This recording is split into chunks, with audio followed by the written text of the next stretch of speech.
So my name's Ben McDonald. I'm an avionics engineer on the Monash High Powered Rocketry team.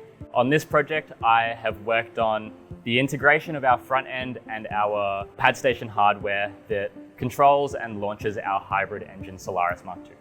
So Monash High Powered Rocketry is a student-led team from Monash University in Melbourne who develops, designs and launches sounding rockets. We are a very multidisciplinary team that ranges from across electrical to aerospace, and we work on some pretty awesome projects. Hi, I'm Tom Russell. I'm the team lead at Monash High Powered Rocketry. On Project Zenith, I was the propulsion lead and also acted as the launch operations lead on launch days and hot fires. We split our students over multiple disciplines, so we have avionics, payload, propulsion, flight systems, dynamics, aerostructures, business and a finance team, and a safety team, and we follow a lot of strong engineering processes, and there's a lot of work involved in that. So Project Zenith is a 10,000 foot hybrid rocket. It is targeting a 10,000 foot apogee on its launch. This rocket is one we've designed over 2 years that we took to America recently to compete in the International Rocketry Engineering Competition. We've made our engines from scratch. It uses a fully student-made and manufactured rocket engine, which is a first for the team. My name is Ratchet Tamraka. I am a student at Monash University and I'm a member of Monash High Powered Rocketry's avionics team. I work on the electrical side of our propulsion equipment and also being the interface between the propulsion and avionics team. So when we first started the project, we had a very different looking system. We had an entirely text-based HTTP model where we were sending request response, and we found this was, for us, extremely unpredictable. It was unreliable. We were using more general web development technologies such as Svelte and TypeScript, and we found that these systems were very rigid. We had to write every line of code. They weren't very flexible. We couldn't change things, and it was quite hard to make things exactly how we wanted them. Before Ignition, it was quite a clunky system that required a lot of effort to make small changes with, which is something when you're developing a new engine is going to happen a lot as you add new systems and change new systems. When we were reaching our competition, we were looking into other options that we could have more confidence in when we were at the launch site on the launch day. This is where my experience from work, already working with Ignition, came into play. I had familiarity with how well maintained and developed the software it was. So I knew that if I could implement this with our current system, that we would have a very reliable performance system. Yeah, I was very excited when Ben contacted Inductive Automation's education team, because I had worked with Ignition previously in the past, and I know that it would have been such a step up from the traditional web development that we were doing before. And I could see that it had huge potential. Since Ignition was added to the system, things have run a lot more smoother and allowed us to iterate more quickly and more reliably as well. We found we could just drag and drop items. It makes development so easy and intuitive that anyone can just start after a few hours of upskilling. My role interfacing with Ignition was developing a backend that controls our offboard systems. And to do that, Ignition made it very, very simple. All I needed to do was write a few MQTT topics and write a few endpoints for those. And then Ben could just go into Ignition, into the Perspective Designer, and attach some buttons, and all of a sudden we could test our backends within seconds. My name is Jack Bradley. I'm a student here at Monash University, and as an avionics engineer, my role is largely surrounding embedded electronics and software. So we design a lot of custom PCBs, we manufacture them, we test them, we break them, and we also do a lot of embedded software. So we write all the code for our PCBs, we write a lot of code for communication between our PCBs and our ground station software, and a lot of things surrounding that. Project Zenith was our most ambitious project to date. There was a lot of very interesting hardware and software requirements given the new hybrid engine and the rest of the complex systems on board. We may need to measure at a specific polling rate, we may need to handle specific atmospheric pressures. Most of the times we work with STM32s, so a lot of C code written for that. We do all of that ourselves. On board our boards, we use a lot of different protocols. Specifically on our Solaris MkII, we use CAN, so automotive standard, very well known and well used. We also use serial protocols, SPI between our sensors, I2C, lots of things like that. Yeah, so the propulsion system being brand new was definitely just brought a whole bunch of new technologies with fluid systems, and being able to design something purpose-built from scratch was really interesting. We also used air brakes for the first time with an active control algorithm. And so there was so much new development being done on that front that was super interesting to the team. Yes, MQTT is not used on our boards themselves, but that's sort of the link between the boards and our ground station software.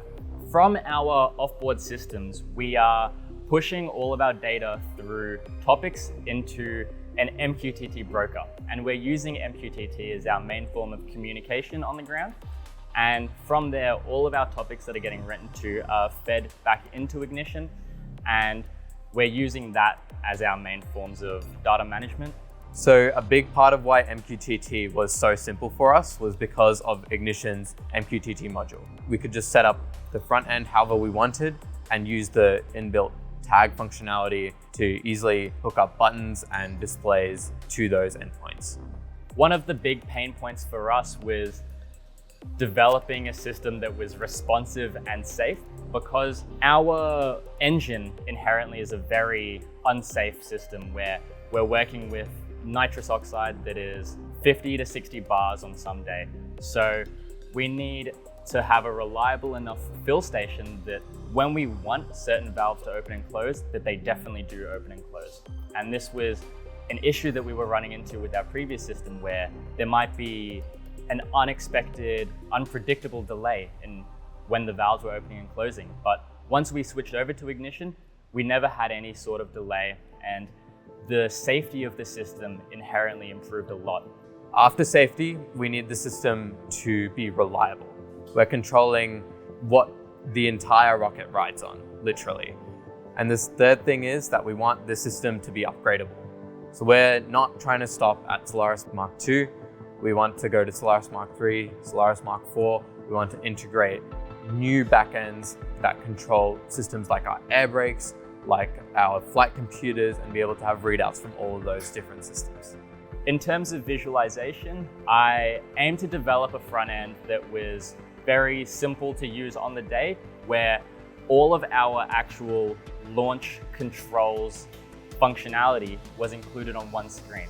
Because it's a very high stress event when we're going to launch and we're trying to fill this hybrid engine, and we want to minimize the amount of navigation and moving around that we've got. Then from that screen, we've got all of our individual devices and other screens where you could debug and do testing on the functionality pre-launch. Ignition, what it allowed us to do through perspective was be able to visualize all the data streams that we had in our system into whatever layout that we wanted. We could have pressure readings, temperature readings, level readings, also see our thrust go up as the engine was firing, and having all these endpoints in one system, in one screen, that's the ideal thing that we wanted from our system. We wanted to see all these things in real time, and Ignition really enabled that. I think what impressed me the most with Ignition was how easy it was to sort of get that vision of what we wanted in a UI actually on a screen. In our UI, we have all our mass and pressures displayed in the places we want it, and the buttons in the place we want it, showing the graphic of our tank filling up as we launch, which is something really critical for us, as that's a big determinant of our final apogee, which is really important for competition. And now with Ignition, we have that displayed, and it's really clear, and it allows us to hit our target mass accurately. Collecting data is extremely critical. I mean, as a student team, a lot of what we do is research into some of our things like our custom hybrid engine. And being able to collect high frequency data is extremely important for analyzing the performance of our engines. Having our own engine where we're really monitoring systems at really different key points, and that was a benefit of having Ignition around, is being able to have all that data displayed to us. As a launch operations lead, my job was to sort of monitor the control team as well as the pad team to make sure things were going right, and quick glances at the screen was always part of my job. And so having that information displayed in the best way possible was really important, and Ignition's ability to be able to change that really quickly and make small adjustments on the fly was really helpful. Ignition makes interacting with our system extremely easy. It gives us a very user-friendly front end and a very modular front end as well, which has been very important as the project has adapted over time. We were always expecting that we'd have a really clean and reliable solution, but Some things we didn't really expect were how well this software could integrate to the rest of our team. So we've got really big plans to integrate all of our other ground systems from different projects from the onboard rocket that also have separate ground stations. We have a vision where we can integrate all of these different systems into just this one ground station, make that ground station redundant, and then our team has a very robust platform that we can keep building on as the team moves forward.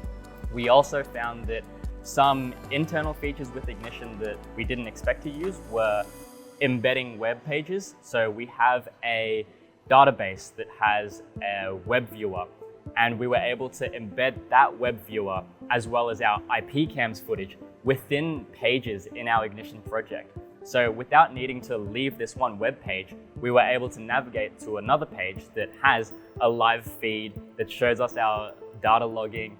And for us, that was a really powerful feature.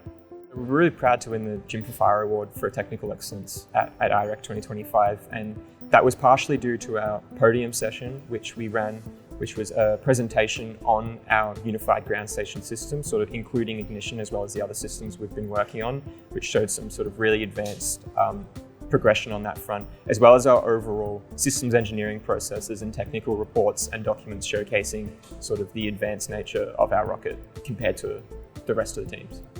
Our vision is about pushing the boundaries of space technologies in Australia and inspiring a passion in the next generation. Using Ignition has kind of changed my perspective on what types of engineering work there really is out in the field. It's not always just programming or routing a PCB. There's engineering positions where you're doing visualization of data and I guess work that is more hands-on with working directly on a machine. So Ignition has opened my eyes to a very different field of engineering compared to what we do usually in classes at university. I didn't really understand that it was a whole framework for developing like a user interface, I suppose. I thought it was just sort of like a front-end design type of thing, but no, being able to embed like, your Python functions and acting as an MQTT client ended up being extremely valuable as well. When we started this project 2 years ago, we had no idea what we were doing. And through all of our iterations, we slowly developed what has become an incredibly complex and reliable system. And actually seeing it launch and watching everything work as we intended was an amazing feeling. It was incredible to watch. Seeing our rocket launch for the first time in Bendigo was one of the most surreal experiences of my life. And then again, when we went to America and seeing it launch using the systems that we built, using Ignition, using all of our knowledge, being in the team, seeing all that hard work culminate and pay off in this one launch was one of the best experiences of my life.